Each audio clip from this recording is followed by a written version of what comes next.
Hello everybody, it's Racine with lots of tips, and I wanted to share something with you. So I'm going to try and do this without dropping my white dry eraser board.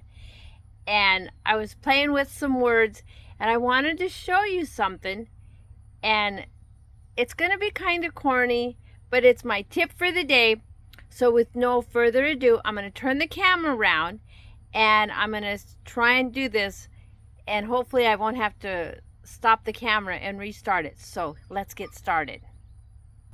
Okay, so with each one of these words, at the end of it, we're going to have many friends that are going to come in and out of our life. And some of them are going to end. And we don't know why they end, where they're going to go, but they're going to end.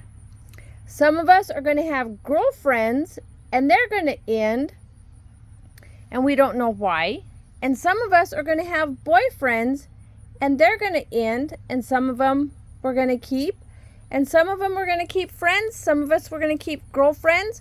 And it doesn't have to be of the opposite sex, but sometimes they're going to just not be in our life anymore.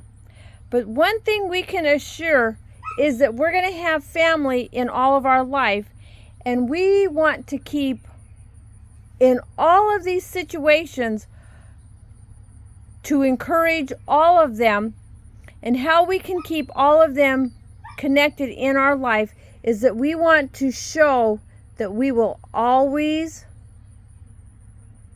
love you.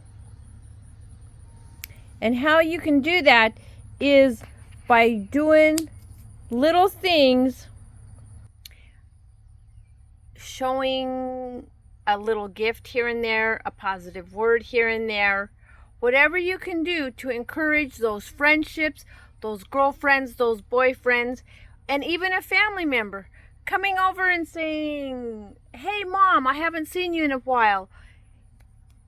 Can I help fold your laundry? Or can I clean out your dishwasher? Or can I vacuum your floor? Or can I wash your floor?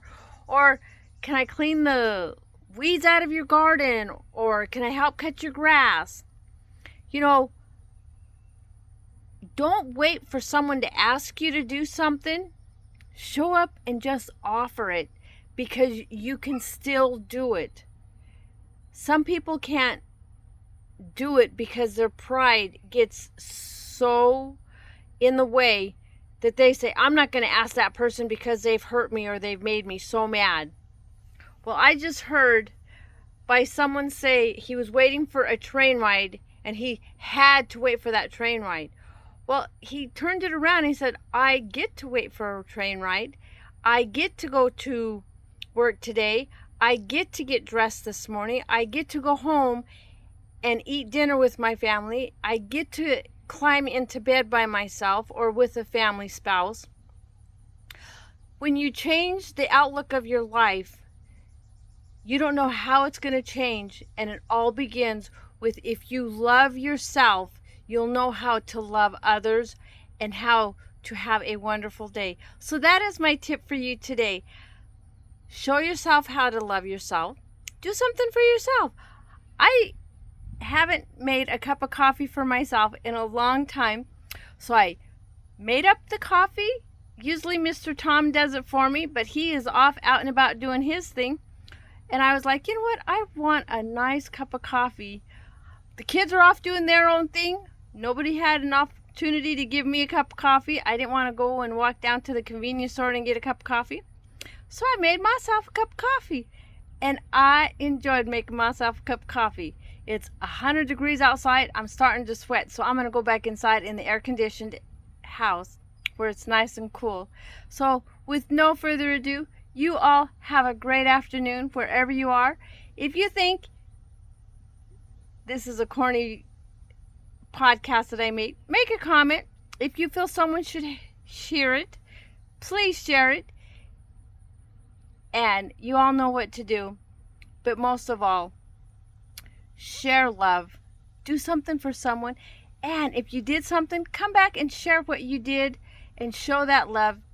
Encourage those friendships, those girlfriends, those boyfriends, their families, and tell me what you did to share this. Take care, and I look forward to seeing you in the next podcast. Bye.